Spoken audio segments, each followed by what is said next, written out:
My name is Emma Sullivan. I'm 38 years old, and for most of my life, I believed that love meant sacrifice. I believed that if I just gave enough, worked hard enough, stayed quiet enough, my family would finally see me, finally value me. I was wrong. The lawyer's office smelled like old paper and lemon furniture polish. I sat in a leather chair that was too big for me, holding a manila envelope with my father's will inside. My hands were shaking, but not from grief. I'd done my grieving 3 weeks ago at a funeral where I stood alone in the back row while my mother and sister accepted condolences like I didn't exist. No, my hands were shaking from shock. From betrayal so complete it felt like the ground had opened beneath me. Mrs. Chen, the family lawyer, sat across from me with her reading glasses perched on her nose. She was an older woman with kind eyes, but right now those eyes looked troubled. She'd just finished explaining the contents of my father's will, and I couldn't quite process what I was hearing. "I'm sorry. Could you repeat that?" I asked, my voice barely above a whisper. She cleared her throat. "The family home at 847 Oakmont Drive has been left entirely to your sister, Madison Sullivan. The retirement account, which currently holds approximately $180,000, has also been transferred to Madison through a codicil signed 3 days before your father's death." The fluorescent lights above me buzzed. Somewhere down the hall, a phone was ringing.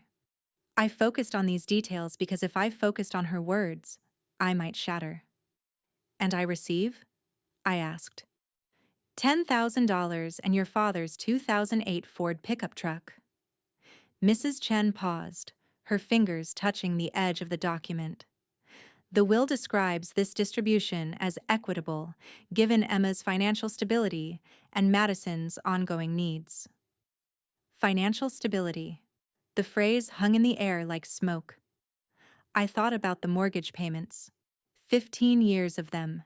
$800 a month, month after month, keeping that house from foreclosure after the market crashed and my father's hours were cut. I thought about the promises he'd made, sitting at the kitchen table with his coffee, his hand on mine. "This house will be yours someday, Emma. You're saving your own inheritance." $95,000. That's how much I'd given them over the years. I kept records. I'm an accountant. Documentation is what I do, but I'd never thought I'd need them as evidence. I thought I was investing in family, in my future, in some small proof that I mattered. My phone vibrated in my purse. I pulled it out mechanically and saw a text from my mother. "Madison needs help moving into the house this weekend. Bring your truck." Not, "I'm sorry for your loss." Not, "Are you okay?" Not, "We need to talk about the will." Just another demand, another expectation that I would show up, be useful, and disappear when the work was done. I stared at the message until the screen went dark. "Emma?" Mrs. Chen's voice pulled me back. "Are you all right?" "No," I said quietly. "No, I'm not all right." She nodded slowly, like she'd been expecting that answer. "I need to tell you something. This codicil, the amendment that changed the will 3 days before your father's death, it concerns me." I looked up at her. "Your father had a massive stroke. He was in the ICU, heavily medicated. I wasn't the one who prepared this codicil. Your mother brought in a different lawyer, someone I've never worked with." She paused, choosing her words carefully. "In my professional opinion, this should have raised questions about your father's mental capacity at the time of signing." Something cold settled in my chest. "You're saying he might not have known what he was signing?" "I'm saying that if you wanted to contest this, you would have grounds." Mrs. Chen slid a business card across her desk. "But before you make any decisions, I think you should talk to someone. Your grandmother called me yesterday. Dorothy. She said if you came in, I should tell you to visit her. She said she has information you need to hear." My grandmother, my father's mother. The woman my own mother had spent years bad-mouthing, creating enough distance that I only saw Grandma Dorothy a few times a year. I'd always assumed it was just personality conflicts, the usual family friction. Now I wondered what else I'd been blind to.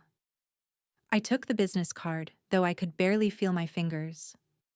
I stood up, and Mrs. Chen stood with me. "Emma," she said gently, "I've been practicing law for 32 years. I've seen a lot of families destroy each other over money. But this isn't really about money, is it?" "No," I whispered. "It's about being erased." I walked out of that office into bright afternoon sunlight that felt wrong, too cheerful for the moment. I got into my car, not the truck I'd apparently inherited, but my own modest sedan that I'd bought used and paid off early, and I just sat there. My phone buzzed again. Another text from my mother. "Also, Madison wants to renovate the kitchen. Do you know any contractors?" The kitchen. In the house I'd saved? That my sister now owned. The kitchen where I'd cooked dinner alone at age 12 while my mother attended Madison's dance recital.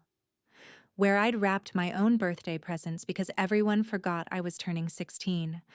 Something inside me cracked open. Not broke. That had happened years ago. So slowly I hadn't noticed. This was different. This was the sound of something waking up after a very long sleep. I didn't text back. Instead, I started my car and began to drive. But I didn't know where I was going until I found myself at Riverside Park, a small lakefront spot where I used to come as a teenager when the house got too loud with praise for Madison and too quiet about me.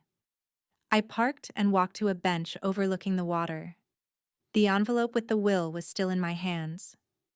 I opened it and read through the legal language again, looking for something I'd missed. Some explanation. Some acknowledgement that I'd existed, that I'd mattered, that 38 years of being the responsible daughter counted for something. But there was nothing. Just cold legal language that painted Madison as someone who needed protection and me as someone who was financially stable and therefore required nothing. I pulled out my phone and opened my banking app. I scrolled back through 8 years of transactions. Transfers to mom and dad, payments to emergency fund, deposits that never came back.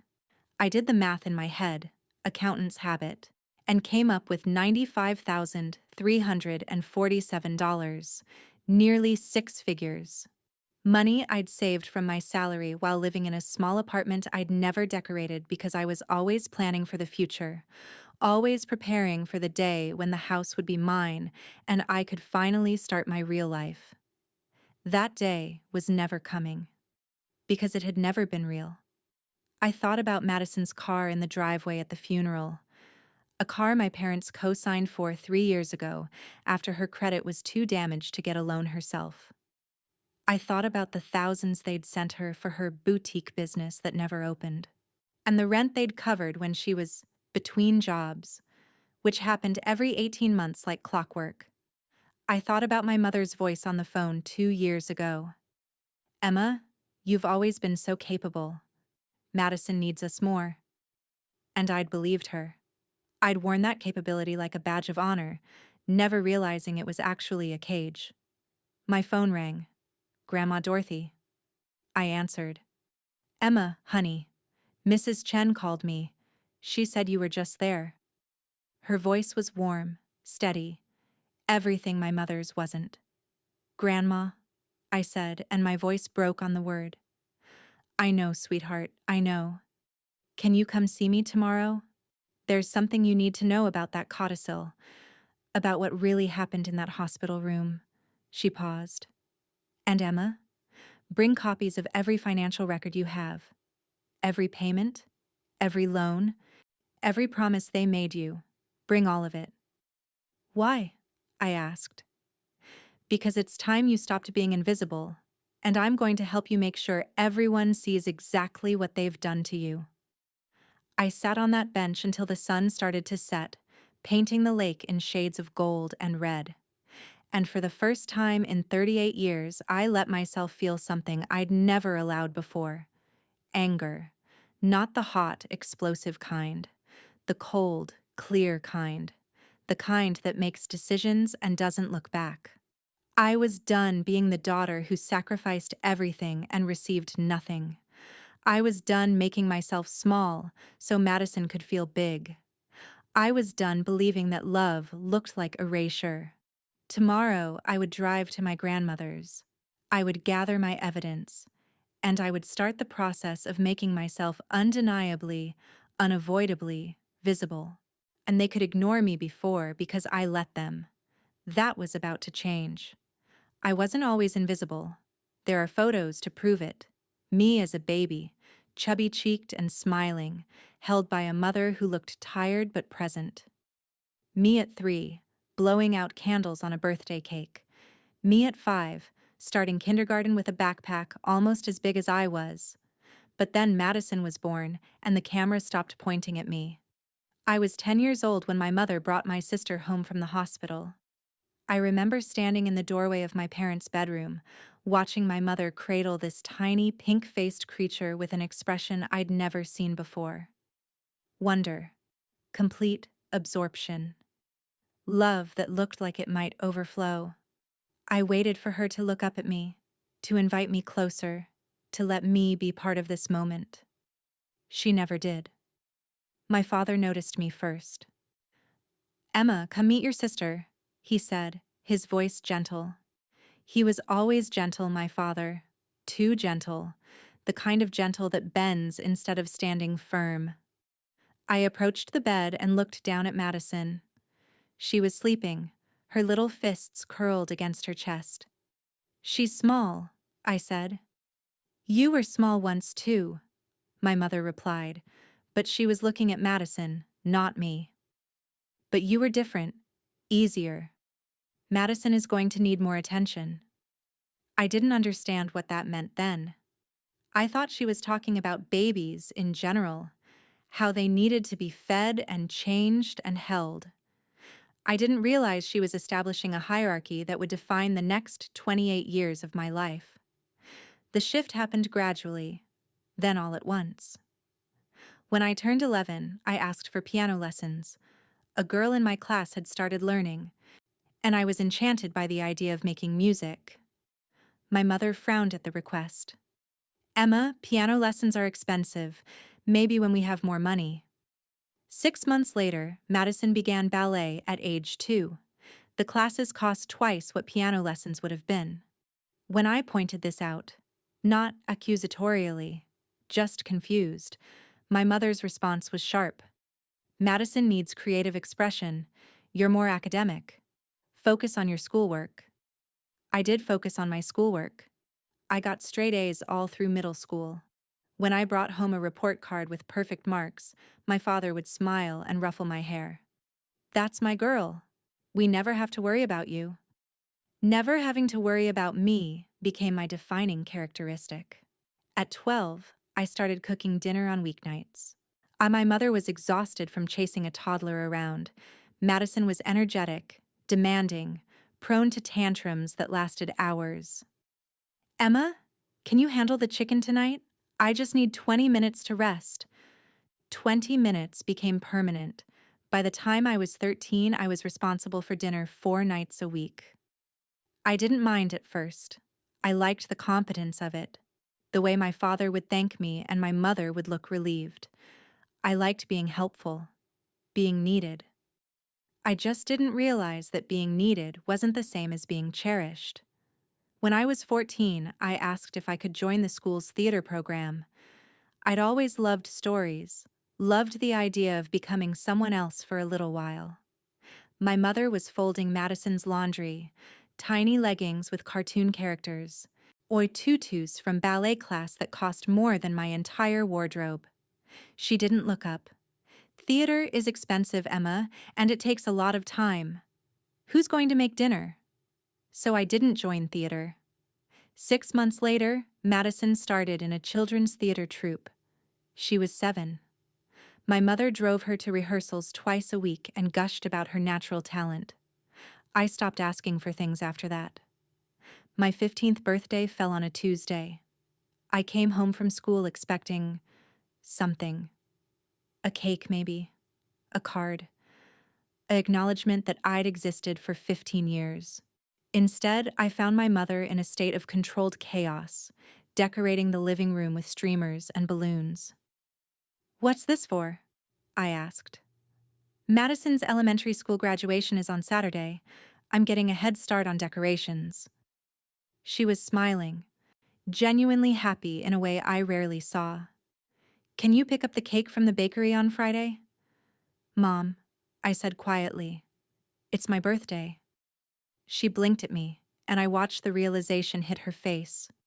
"Oh, oh, Emma, I'm so sorry. I've been so focused on the graduation." She looked around at the decorations, half-hung streamers in Madison's favorite colors. "We'll do something nice this weekend, okay? After the party." We never did anything that weekend, or the next. At 9 p.m. that Tuesday night, my father knocked on my bedroom door. I was doing homework, pretending the day hadn't hurt as much as it did. He came in holding two $20 bills and an expression that told me he'd just remembered too. "Sorry, sweetheart," he said, pressing the money into my hand. "Buy yourself something nice." $40 was what my life was worth that year. I learned to make myself smaller after that, to compress my needs into a space so tiny I could almost pretend they didn't exist. I told myself I was mature for my age, independent, that my parents treated me differently because I was capable and Madison was fragile.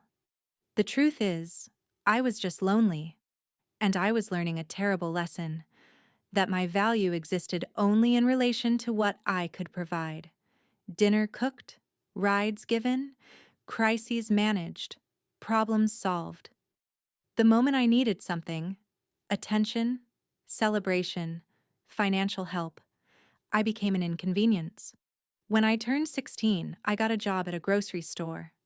I told my parents it was for spending money, but really it was because I'd figured out that if I wanted anything in life, a homecoming dress, gas money, and a class trip, I would have to earn it myself.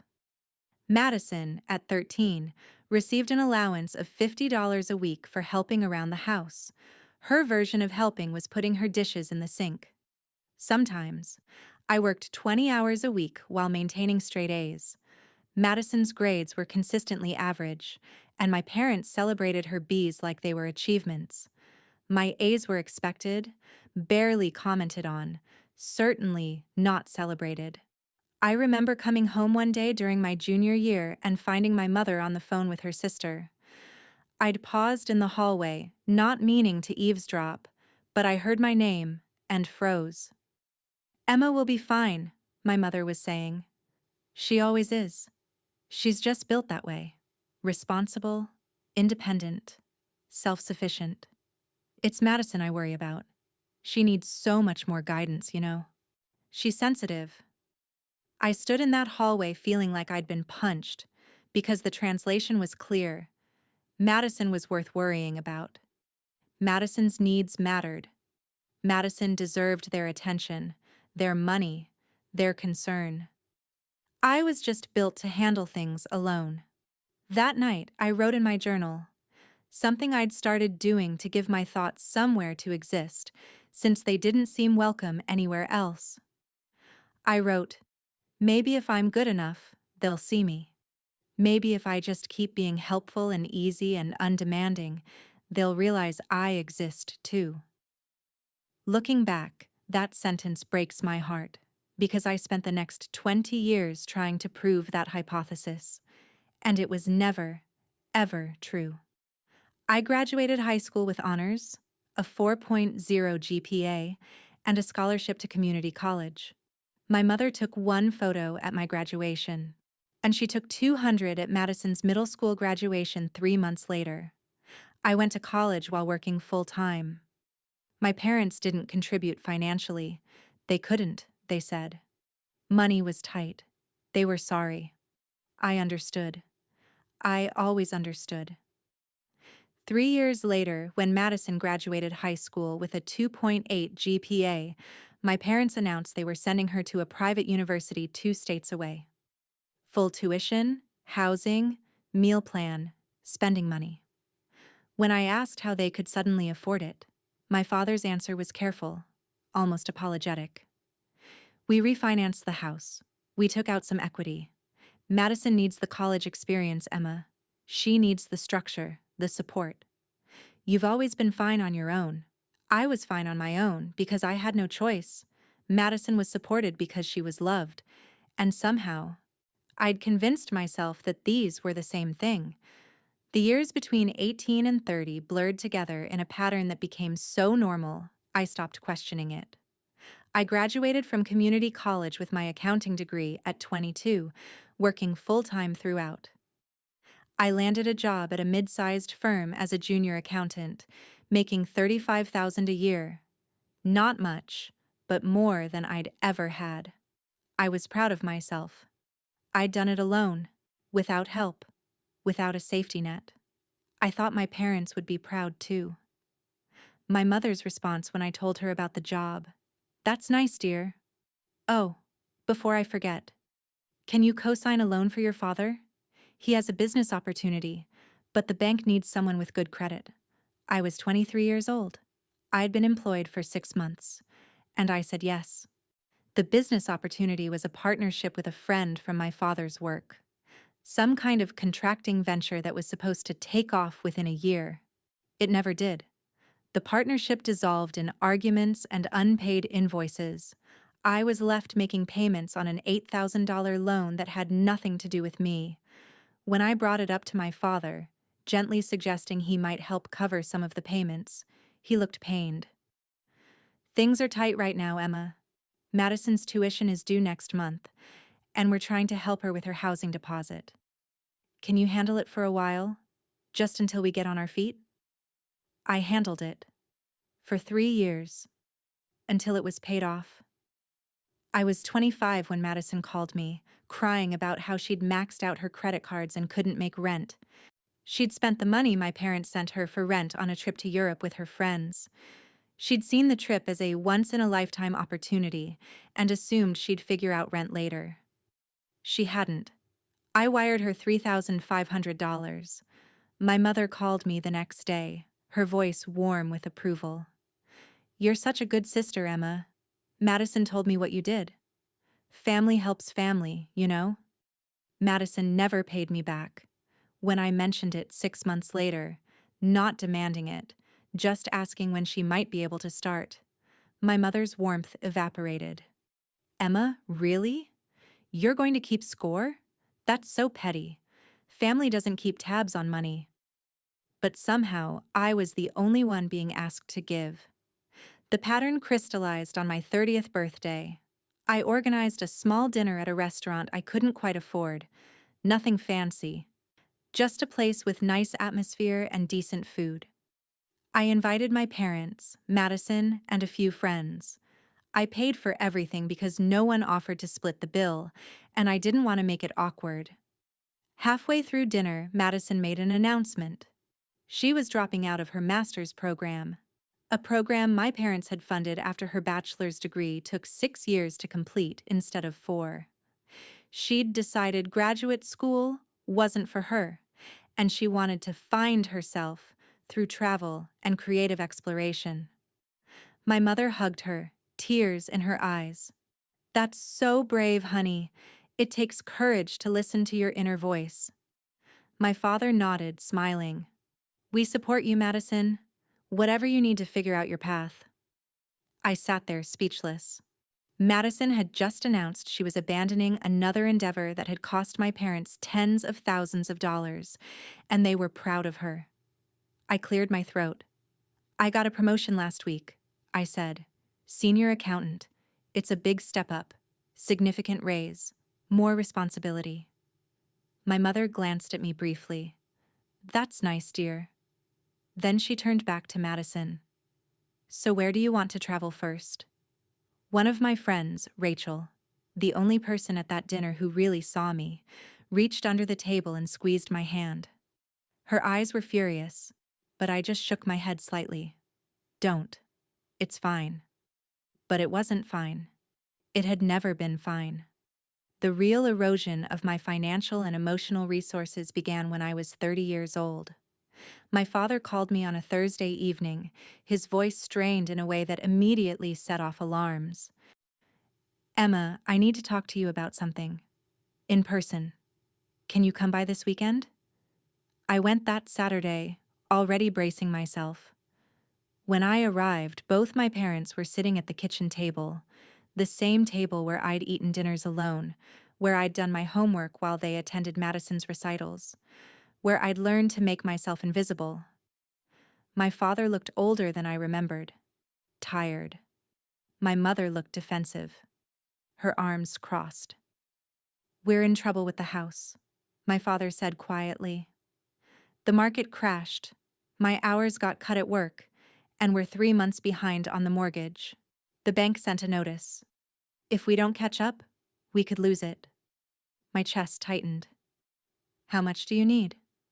$2,400 now to catch up, then probably $800 a month for a while, just until things stabilize. I did the math in my head. $800 a month was a massive chunk of my salary, nearly a third. It would mean delaying my own plans to move to a better apartment. It would mean no vacation, no savings cushion, living even more carefully than I already was. But this was my childhood home. These were my parents. Okay, I said. I'll help. My mother's relief was visible, but she didn't say thank you. Instead, she said, Madison can't know about this. She'd just worry, and she's dealing with so much right now, trying to figure out her career path. Translation: Madison's emotional comfort mattered more than the fact that I was about to take on a significant financial burden. My father reached across the table and put his hand over mine. This house will be yours someday, Emma. You're essentially saving your own inheritance. Every payment you make is an investment in your future. I believed him. God help me, I believed him. For the next 8 years, I sent $800 a month to my parents. Some months, when they had emergencies, I sent more. The roof needed repairs, $6,800. My father needed dental work his insurance didn't cover, $4,200. Madison needed money for a business venture that failed, $5,000. I kept track of it all, not because I planned to call it in, but because as an accountant, documentation is simply what I do. Numbers make sense to me. They're honest in a way people aren't. By the time I was 35, I'd contributed more than $70,000 to my family. While I was still living in the same small apartment I'd moved into at 24, I was still driving the same used car. I hadn't been on a vacation in 6 years. I'd gained 40 pounds from stress and using food as my only reliable source of comfort. And Madison? Madison was living in a trendy apartment my parents partially subsidized, driving a car they'd co-signed for, pursuing her third passion project, a lifestyle blog about sustainable living that she updated maybe twice a month. I remember seeing one of her posts, a perfectly styled photo of her morning coffee with a caption about choosing abundance and releasing scarcity mindset. The coffee cup cost $28.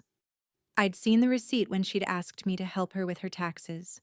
I'd made coffee at home every single day for 10 years because I couldn't afford $28 coffee cups, but I was supposed to be releasing my scarcity mindset. If you've ever felt like you give everything and receive nothing in return, you're not alone. Keep listening. The emotional toll was harder to track than the financial one, but it was just as real. At 36, I canceled a weekend trip with Rachel, the first vacation I'd planned in years, because my mother called with a crisis.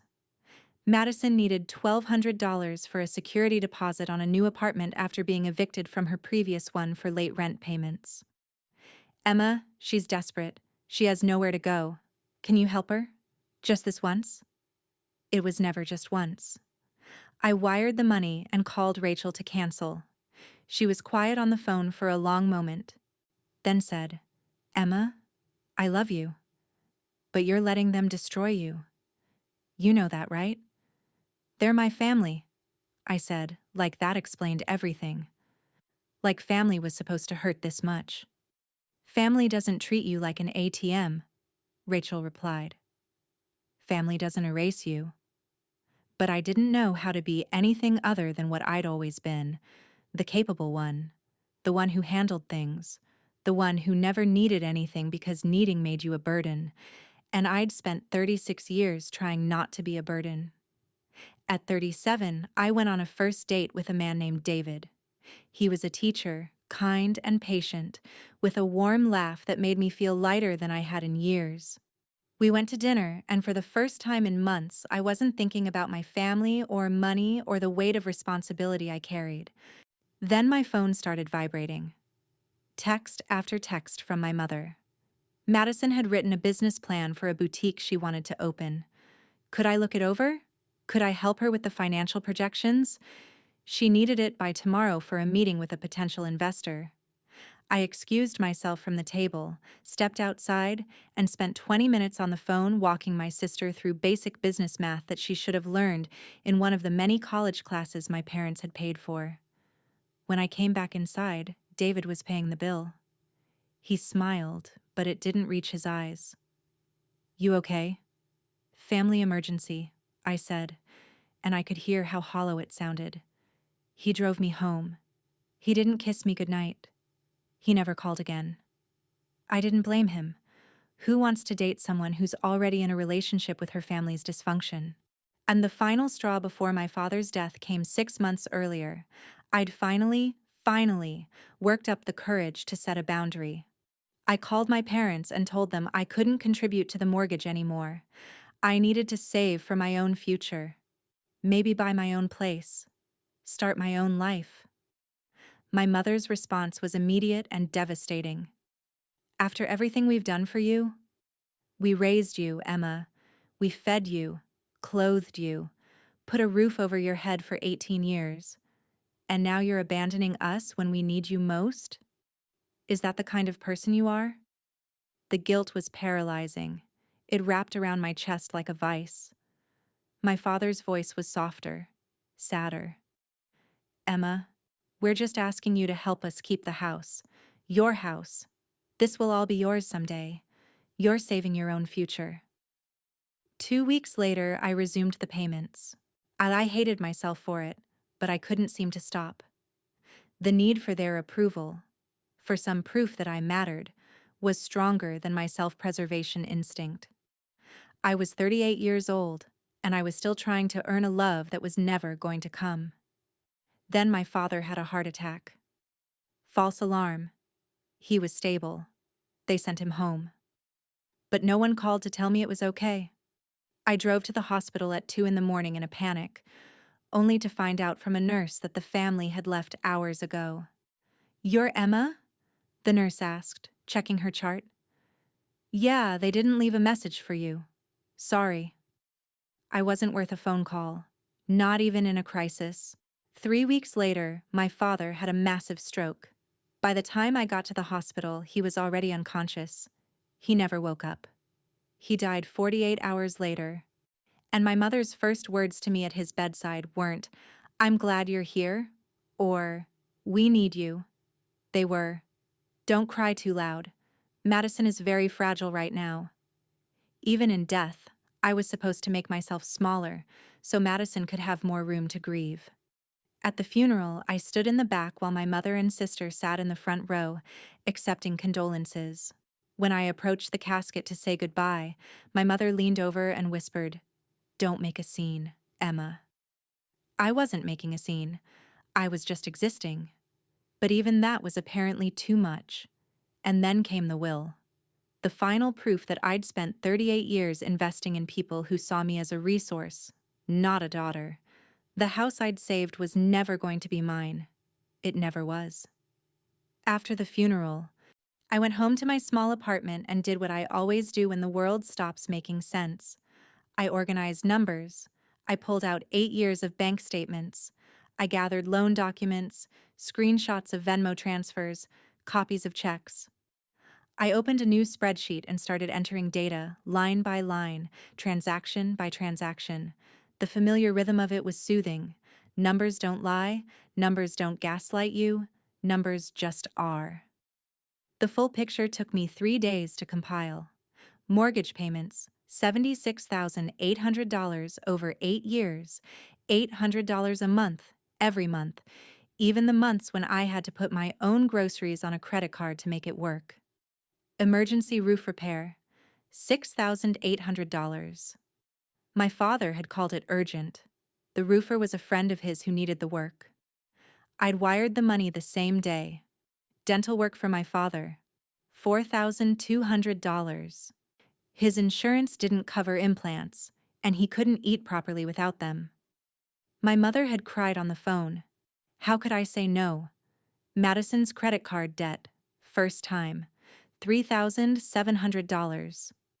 She'd been going through a hard time after a breakup. Madison's credit card debt, second time, $3,300. Different breakup, same request.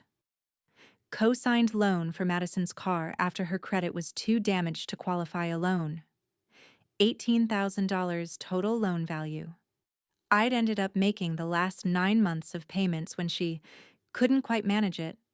Madison's boutique business that never opened, $5,000 for startup costs.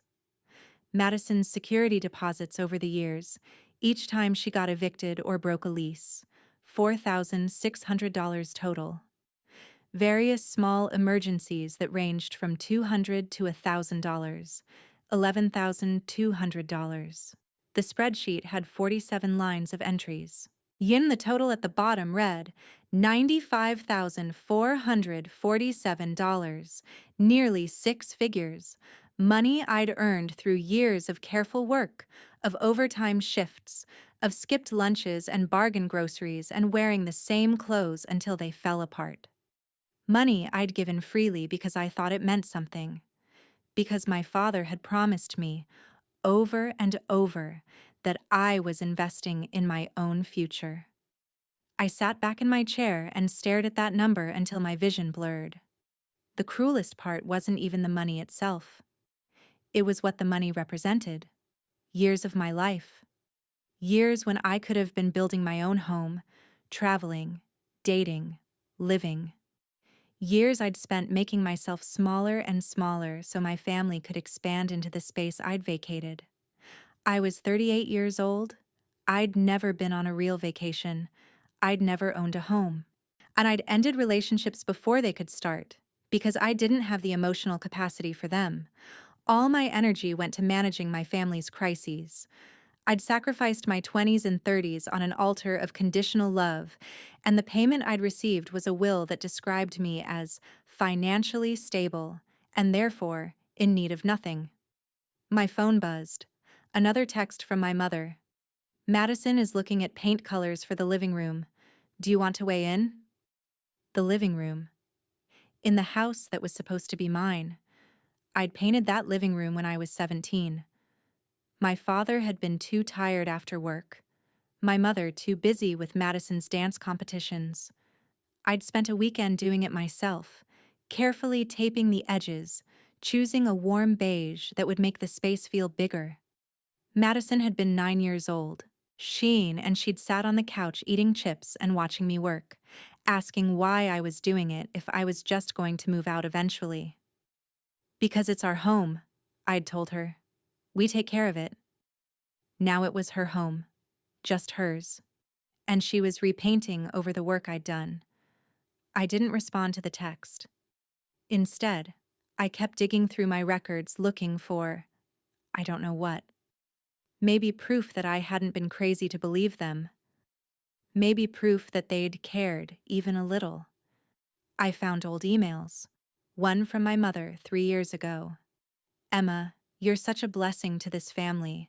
I don't know what we'd do without you. I'd saved that email.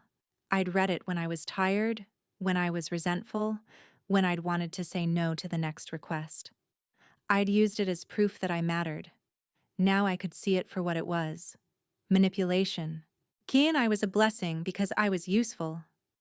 The moment I stopped being useful, the blessing would evaporate. I found a birthday card from my father, from my 35th birthday. Inside, he'd written, "To my strong, capable daughter, thank you for always being someone I can count on. The house will be yours someday. You've more than earned it." Earned it. Like love was something you had to purchase with sacrifice and silence. I'd kept that card on my refrigerator for 6 months. My health had deteriorated along with my bank account. At 30, I'd been slim, energetic, full of plans. By 38, I was 40 pounds heavier, exhausted all the time, battling insomnia and stress-related digestive issues. I'd stopped going to my doctor for annual checkups because I couldn't afford the co-pays after sending money to my parents. I'd developed a habit of eating alone in my car during lunch breaks, fast food that was cheap and comforting and slowly destroying me. Food was the only thing I let myself have without guilt. My apartment reflected my internal state, clean but impersonal. I'd never decorated it properly, never hung art or bought nice furniture. I'd been waiting, always waiting, for my real life to start. The life where I owned the house I'd saved, where I could finally stop sending money away, where I could begin building something that was mine. That life was never coming. Because my family had already decided what my life was for, supporting Madison's dreams while abandoning my own. I thought about Madison's social media, her Instagram full of aesthetic coffee shops, weekend trips, clothes from boutiques I couldn't afford to even walk into. There her bio said, "Living authentically and following my bliss." Her bliss was funded by my sacrifice. And somehow, I was the selfish one for finally noticing. I closed my laptop and sat in the silence of my apartment. The refrigerator hummed. A car alarm went off outside. The couple upstairs was arguing again, their voices muffled through the ceiling. This was my life. This was what 38 years of being the good daughter had earned me. A small apartment with beige walls, a spreadsheet full of money I'd never see again, a family who saw me as a problem solver, not a person, and a will that made it all official. I was worth $10,000 and a pickup truck. Rachel's words came back to me. "You're letting them destroy you." She'd been right. I had let them, because I'd believed that if I was just good enough, self-sufficient enough, giving enough, they would finally see me. Finally love me the way they loved Madison, openly, proudly, without conditions. But you can't earn love that was never available in the first place. The next morning, I called in sick to work for the first time in 3 years. I stayed in my apartment and kept working on my documentation. I created a timeline, visual and undeniable, age 23. Co-signed loan for father's business venture, $8,000, age 25. Emergency loan to Madison, $3,500, age 30. Begin paying parents' mortgage, $800 per month. Age 31. Roof repair, $6,800, age 33. Father's dental work, $4,200, age 35. Madison's credit card debt, $3,700. It went on and on, a map of exploitation disguised as family obligation. I wasn't creating this for revenge. I was creating it because I needed to see it myself. And I needed proof that I hadn't imagined the last 8 years, that it had been real, that it had been unfair, that I wasn't crazy for feeling erased. The numbers didn't lie. My family did. And I was finally ready to stop believing their version of the story. I left my apartment around 10 a.m., driving aimlessly through streets I'd known my whole life. The city looked different somehow. Sharper, colder. Or maybe I was just seeing it clearly for the first time in years. I ended up at Riverside Park without consciously deciding to go there. It was a small lakefront spot I used to escape to as a teenager, back when the house felt too small for both me and Madison's dreams. I'd sit on a bench overlooking the water and imagine a future where I mattered, where I was seen, where I was enough. That future never came. I parked and walked to the same bench, still there after all these years, weathered wood with carved initials from strangers' loves and losses. I sat down and pulled out the envelope containing the will summary Mrs. Chen had given me. The house, valued at $420,000, all to Madison. The retirement account, $180,000, all to Madison. Emma receives $10,000 and a 2008 Ford pickup. The will's language described this as equitable, given Emma's financial stability and Madison's ongoing needs.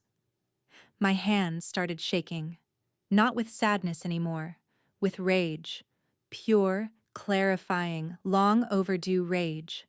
I pulled out my phone and opened my banking app again, scrolling through those 8 years of transfers. $95,447. Combined with the house and retirement account going entirely to Madison, my sister was receiving over $600,000 while I got $10,000. The math was obscene. I'd contributed nearly $100,000 and received back 1/10 of that. Madison had contributed nothing, less than nothing. She'd been a net drain on family resources her entire adult life, and received everything. My phone buzzed with another text from my mother. Madison wants to renovate the kitchen. Do you know any contractors? The kitchen. The same kitchen where I'd cooked dinners alone while my family celebrated Madison elsewhere. Where I'd wrapped my own birthday presents at 16. Where my father had promised me, just 6 months ago, "The house will be yours, Emma. You've earned it." The audacity was breathtaking. The complete lack of self-awareness. The assumption that I would continue to be useful, continue to help, continue to make myself convenient even after they'd legally erased my contributions. I didn't respond to the text. Instead, I called my grandmother, Dorothy. She answered on the second ring. "Emma, honey, I was hoping you'd call." Her voice was warm, steady, everything my mother's voice wasn't. "Mrs. Chen told me you were in to see her yesterday. I'm so sorry, sweetheart." "Grandma," I said, and my voice cracked despite my best efforts to keep it steady. "I need to understand what happened. Mrs. Chen said you have information about the codicil." There was a pause, and I could hear her moving, probably to somewhere more private.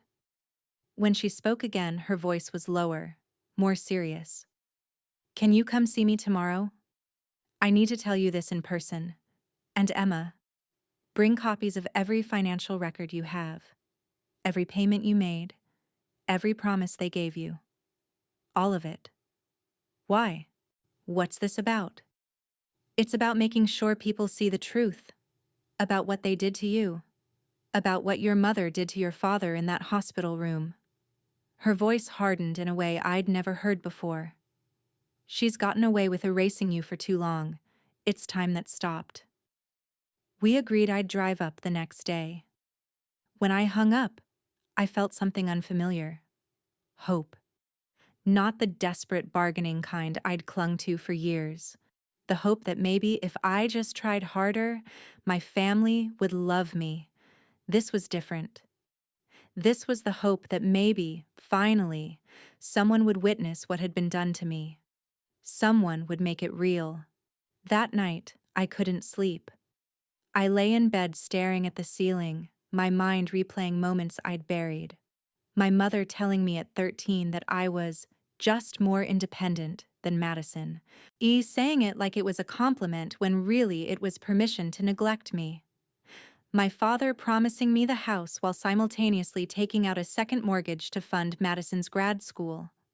Madison posting on Instagram about manifesting abundance while I paid her security deposit. My mother's voice at the funeral. "Don't make a scene, Emma." Around 3 a.m., I got up and made coffee. I pulled out my laptop and started a document. Not a spreadsheet this time. Words. I wrote down every memory I could grab hold of, every moment when I'd felt invisible, Every time I'd been told my needs didn't matter because Madison's were more urgent. The document grew to 12 pages, single-spaced, years of small betrayals that added up to a complete erasure. At dawn, I showered and dressed. I printed out my financial records, all 47 transactions, the timeline, the total. I put them in a folder along with copies of my father's promises in emails and cards. Evidence, proof, the paper trail of exploitation. On my way to see Dorothy, I drove past my childhood home. I don't know why. Maybe I needed to see it one more time to confirm it was really gone. Madison's car was already in the driveway. It was 8 a.m. on a Saturday. Through the front window, I could see movement. Madison and what looked like two friends, moving through the house with purpose. There was a dumpster on the lawn. I parked across the street, transfixed. Through the windows, I watched Madison throw things into garbage bags. My father's books, his tools, his fishing gear. Things I might have wanted. Memories being erased as casually as if they were trash. One of her friends was laughing. Madison was laughing. 3 weeks after our father's death, and she was treating it like a renovation project, not a loss. I sat in my car, gripping the steering wheel, watching my history being thrown away by someone who'd never valued it. Something crystallized in that moment. This wasn't just about money.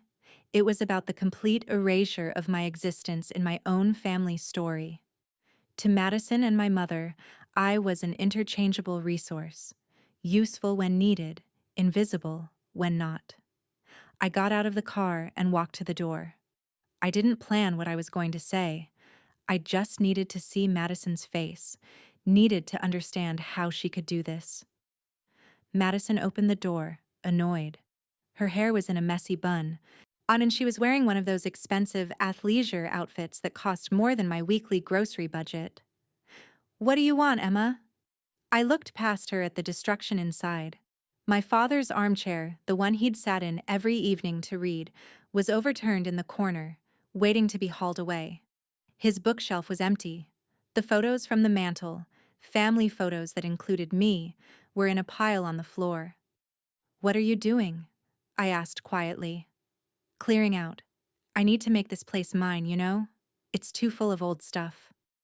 She rolled her eyes. "Did you come by to help?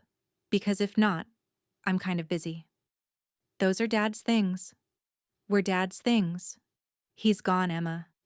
And Mom said I could do whatever I wanted with them." She checked her phone, already bored with this conversation.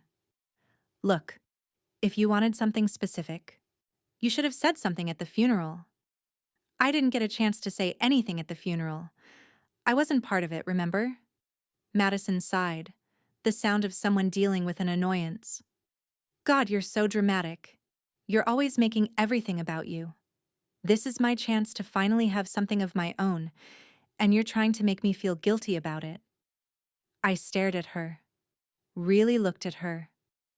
At 30 years old, my sister had never held a job for more than 18 months, had never paid her own rent for more than 6 months consecutively, had never experienced a consequence she couldn't be rescued from, and she thought I was the one making everything about me. "I paid for this house," I said.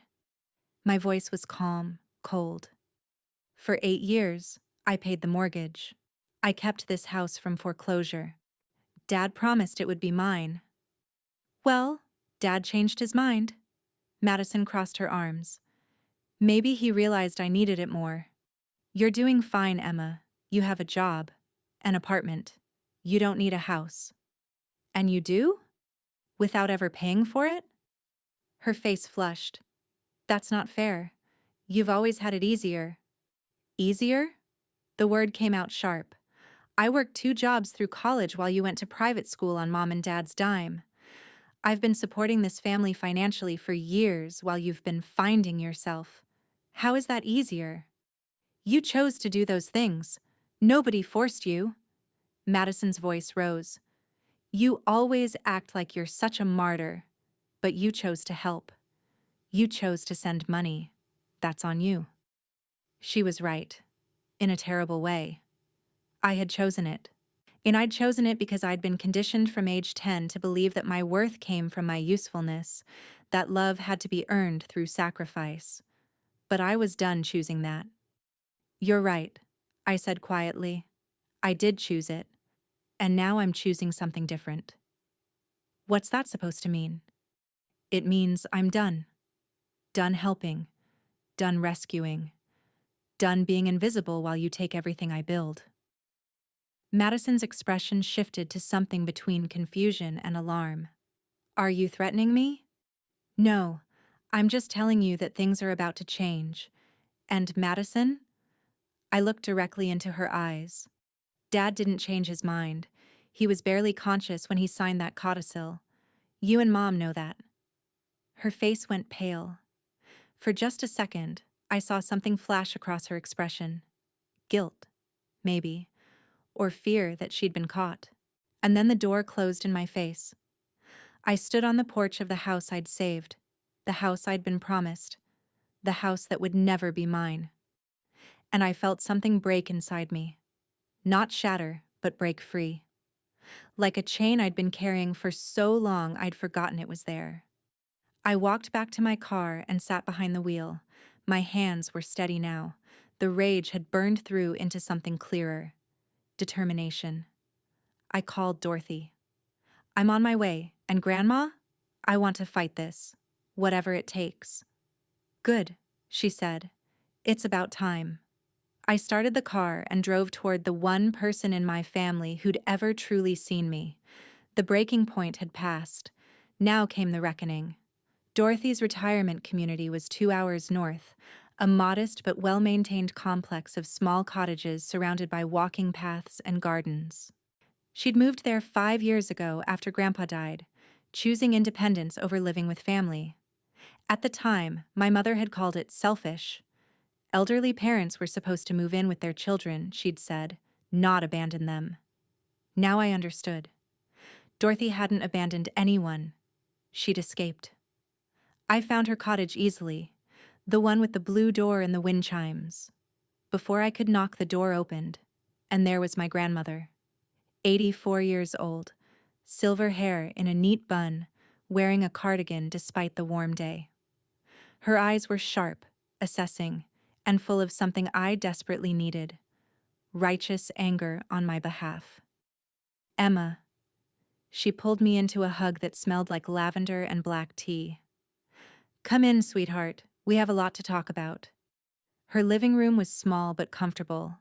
Photos covered every surface, but I noticed immediately that none of them included my mother or Madison. There was me, throughout different ages. Me and Grandpa. Me, Dorothy, and my father from years ago. My Uncle Thomas. My father's younger brother who lived several states away. The absence of my mother and sister was deliberate. Dorothy sat me down on her couch and immediately handed me a cup of tea. First, drink that. You look exhausted. I was exhausted. Bone-deep, soul-tired exhaustion. Now, she said, settling into the chair across from me. Tell me everything. Not the edited version you've been telling yourself to make it hurt less. The truth. So I did. I told her about the mortgage payments, the loans, the co-signing, the endless requests.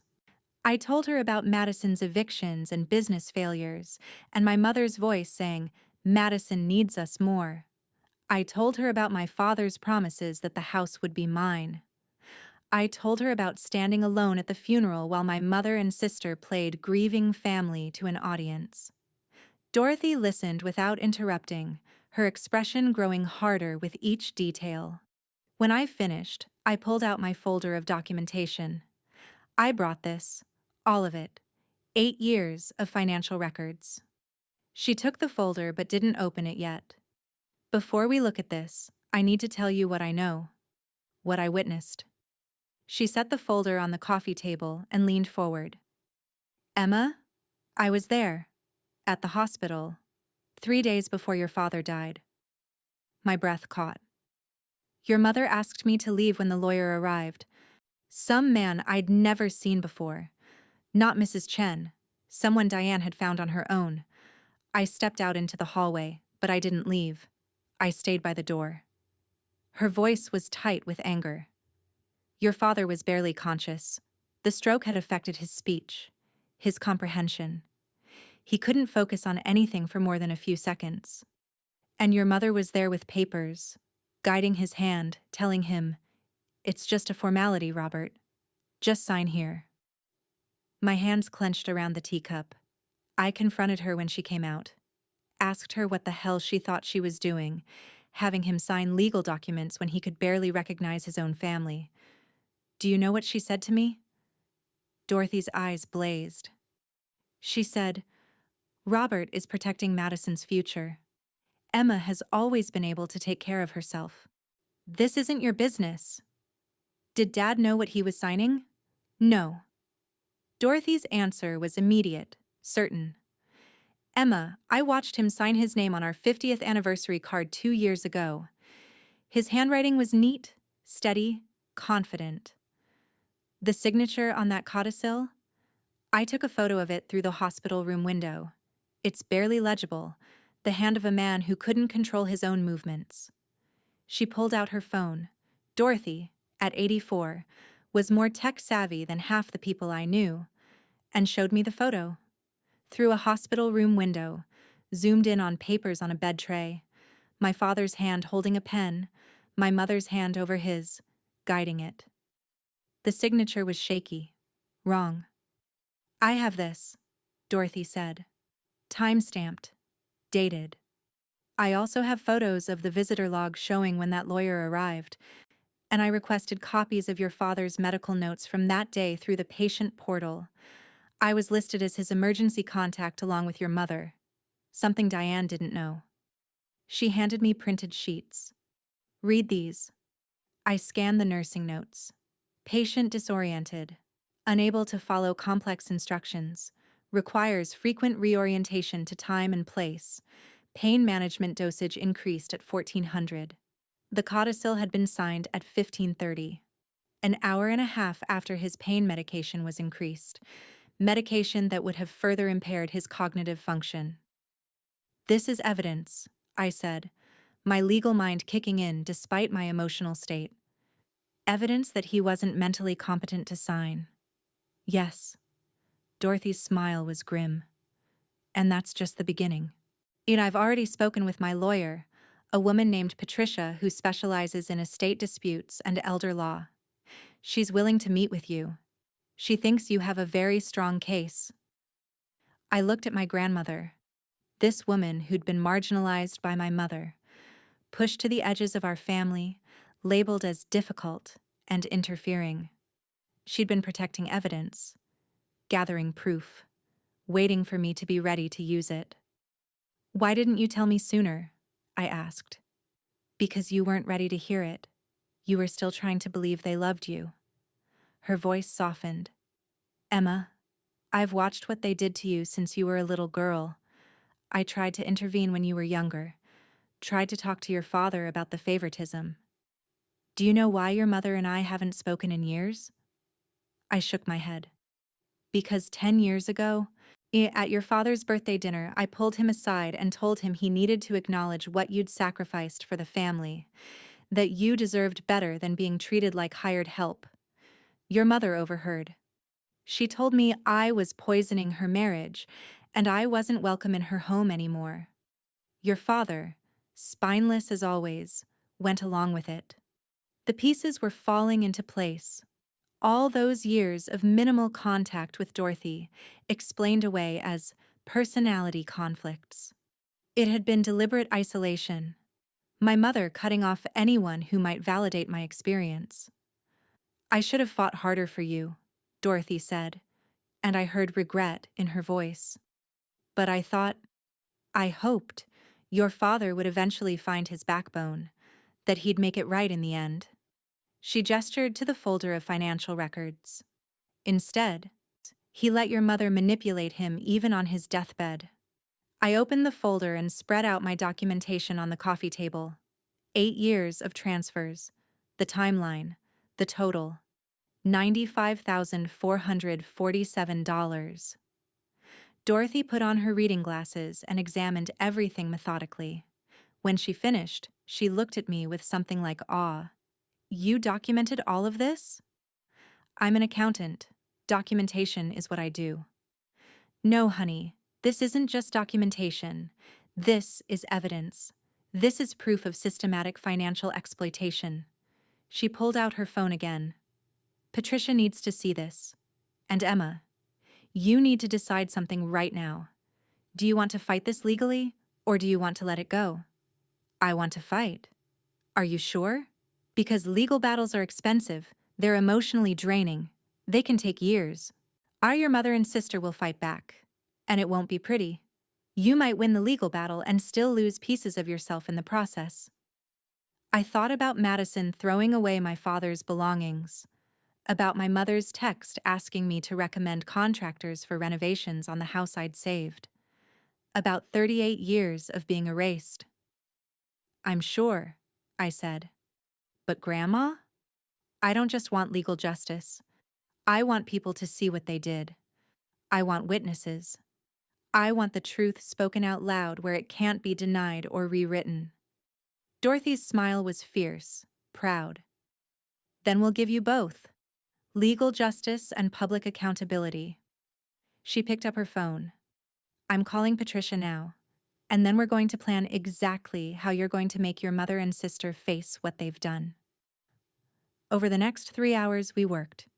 Dorothy called Patricia, who agreed to meet with me on Monday. We reviewed every piece of evidence, Dorothy's photos and medical notes, my financial records, the promises in writing from my father.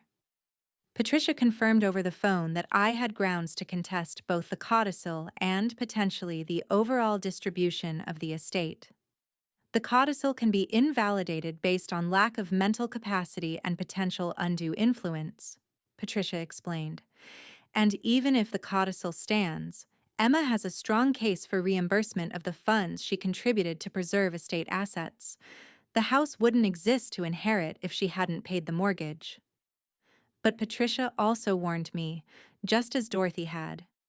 This will be ugly. Your mother will fight. She'll try to paint you as money-hungry, vindictive. She'll weaponize family relationships and make you the villain. Are you prepared for that? I thought about Rachel's words. You're letting them destroy you. I'd already been destroyed. This was about rebuilding. Yes, I told Patricia. I'm prepared. When I hung up, Dorothy made us lunch, sandwiches and soup, simple and comforting. We ate in her small kitchen while she told me stories I'd never heard before. Your father wasn't always weak, she said. When he was younger, he had dreams. He wanted to be an architect. But then he met your mother, and she had different plans. She needed stability, security. She was afraid of risk. And your father loved her enough to fold himself smaller and smaller to fit her fears. He let her erase me, I said quietly. Yes. And I think he knew it was wrong. And I think that's why he made you those promises about the house. He was trying to make it right, even if he was too cowardly to make it right while he could still actually protect you. She reached across the table and took my hand. But Emma, you can't wait for dead people to save you. You have to save yourself. I don't know how. Yes, you do. You've already started. You're here. You're fighting back. You're refusing to disappear. She squeezed my hand. Your mother sees you as a resource because you taught her to. Every time you said yes when you wanted to say no, every time you made yourself smaller to keep the peace, you taught her that's what you were for. Now you're going to teach her something different. We spent the afternoon planning, not just the legal strategy, but something bigger. I was going to organize a memorial gathering for my father, 1 month after his death. I would invite extended family, my father's old friends, neighbors who'd known us for years. And at that gathering, I would tell the truth. Not with screaming or accusations, with evidence, with numbers, with the undeniable documentation of what had been done to me.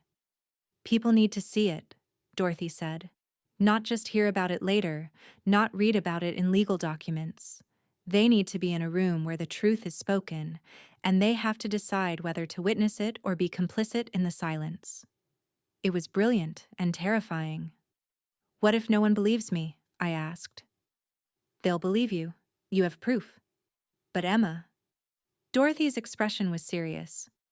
Some of them will believe you and still choose your mother. Some people value comfort over truth. You need to be ready for that. I nodded. I'd already lost my mother and sister.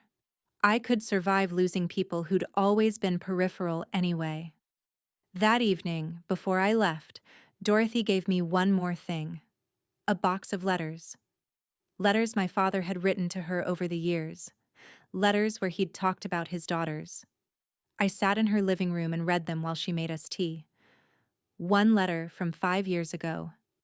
Mom, I don't know how to fix what Diane has done to our family. Emma does so much for us, and I see how we've taken advantage of her kindness. But every time I try to bring it up with Diane, she makes me feel like I'm betraying Madison. Like wanting to be fair to Emma means loving Madison less. And I don't know how to be a father to both of them when Diane has made it a competition where only one can win. Another letter. From 2 years ago. I made Emma a promise about the house. I need to make sure I keep it. She sacrificed so much. She deserves to know it wasn't for nothing. He'd known. He'd seen what was happening. And he'd still let it happen. I cried reading those letters. Not the quiet tears I'd been crying for weeks, but loud, ugly sobs.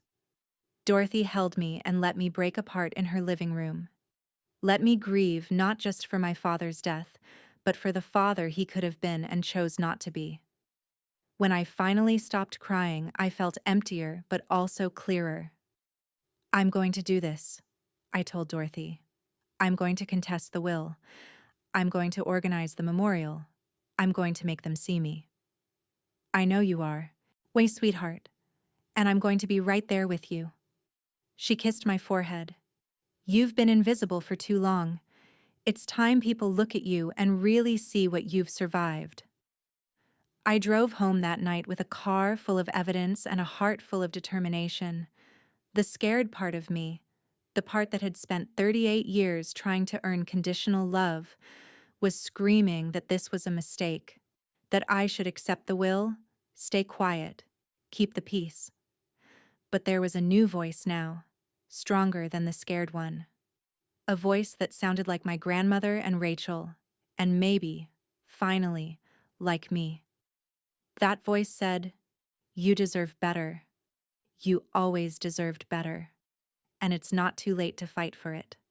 So that's what I was going to do. Have you ever realized that the people you sacrificed everything for never valued your sacrifice? And keep watching to see what happened next. Monday morning, I called in sick to work again. 2 days in 1 week. Unprecedented for me. My boss, Karen, sounded concerned. "Emma, is everything okay? This isn't like you." "Family emergency," I said, which was both true and inadequate. My entire life was the emergency. "Take all the time you need," she said. "And Emma? You've been with us for 8 years, and I don't think you've ever taken a sick day before this week. Whatever you're dealing with, please take care of yourself." I almost laughed. Taking care of myself was exactly what I was doing, for the first time in my life. At 10 a.m., I met with Patricia, Dorothy's lawyer, at her office downtown. Patricia was in her mid-50s, one with short gray hair and an expression that suggested she'd seen every kind of family dysfunction and wasn't impressed by any of it. She shook my hand firmly and gestured to a chair. "Your grandmother speaks very highly of you," Patricia said. "And after reviewing the preliminary information she sent me, I understand why. This is one of the most well-documented cases of financial exploitation I've seen in 20 years of practice." I laid out everything on her conference table: my spreadsheet, the bank statements, the emails and cards with my father's promises, Dorothy's photos from the hospital, the medical notes documenting my father's impaired mental state. Patricia examined everything methodically, occasionally making notes. When she finished, she looked up at me with something like respect. Emma, this is a strong case. Very strong. The codicil can almost certainly be invalidated based on lack of mental capacity. Your father was heavily medicated, disoriented, unable to follow complex instructions. The medical notes alone would support that. Add in Dorothy's photographic evidence and testimony, and we have a clear picture of undue influence. So I can contest the will? You can contest the codicil specifically, which would revert everything back to the original will. Do you know what the original will said? No, Mrs. Chen didn't show me that. Patricia pulled out her phone and sent a quick email. I'm requesting a copy from Mrs. Chen now. But based on what you've told me about your father's intentions, I'd guess the original will split everything more equitably between you and your sister. My heart lifted slightly. Maybe there was a version of my father's wishes that actually acknowledged me. Patricia's phone pinged. She read the email, and her expression shifted to something grimmer. The original will, signed 4 years ago, split everything 50-50 between you and Madison. House, retirement account, all assets divided equally. It specifically mentioned your financial contributions to preserving the estate. So he had tried to make it right, until my mother intervened. What happens now? I asked. We file a formal contest. That requires notifying all interested parties, your mother and sister, and requesting a court hearing. Before it gets to court, there will be an attempt at mediation. A neutral third party will try to facilitate a settlement between all of you. She paused. Emma, I need to be clear about what you're facing. This process is expensive. Court costs, lawyer fees. It could run you $15,000 to $20,000, possibly more if it goes to trial. I swallowed hard. I have some savings. Not much, but some. I'm willing to work on a partial contingency basis given the strength of your case. If we win, my fees come out of the settlement. If we lose, you'd owe a reduced rate for my time.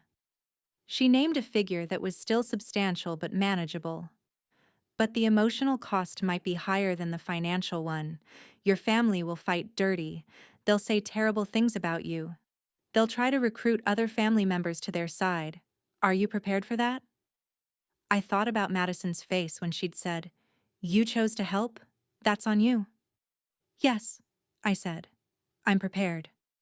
Good. Patricia pulled out a contract. Then let's get started.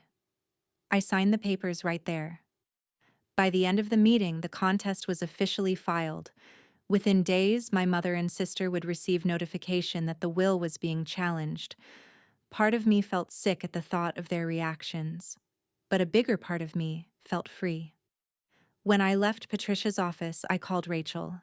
She answered immediately, her voice tight with worry. Emma, are you okay? You haven't returned my texts. I need to see you. Can you meet me for coffee? I'm leaving school right now. We met at the coffee shop near her house, a quiet place with mismatched furniture and good espresso. Rachel took one look at my face and pulled me into a hug before I could even sit down. You look different, she said when we finally sat. I can't figure out if it's good different or bad different. Both, I said. And then I told her everything. The will, the codicil, Dorothy's evidence, the lawyer, the contest. I'd been holding it all in for days, and it poured out in a rush of words and barely controlled emotion. Rachel listened, her expression cycling through shock, fury, and fierce pride. When I finished, she reached across the table and gripped my hand. Emma, I'm so fucking proud of you. I blinked back tears. I'm terrified. Of course you are. You're finally fighting back against people who've been abusing you your whole life. That's terrifying. But you know what? You're not alone in this. Not anymore. She squeezed my hand. What do you need from me? I need a witness, I said. I'm planning something. A memorial gathering for my dad. And I'm going to present all the evidence, the money, the promises, the codicil circumstances. I need people to see it, to know what happened. Rachel's eyes went wide. You're going to confront them publicly? With documentation, with proof. I'm not going to shout or accuse. I'm just going to show people the truth and let them decide what it means. Emma, that's... Rachel paused, searching for words. That's either the bravest thing I've ever heard or the most potentially devastating. Probably both. I know, but I need to do it. I need witnesses. Because if I just fight this in court, my mother will rewrite the narrative. She'll tell everyone I'm a greedy, vindictive daughter who sued her grieving family for money. But if people see the evidence first, if they know the truth before she can spin it, then maybe... I trailed off. Maybe they'll see you, Rachel finished softly. Maybe they'll finally see what you've survived. Yes,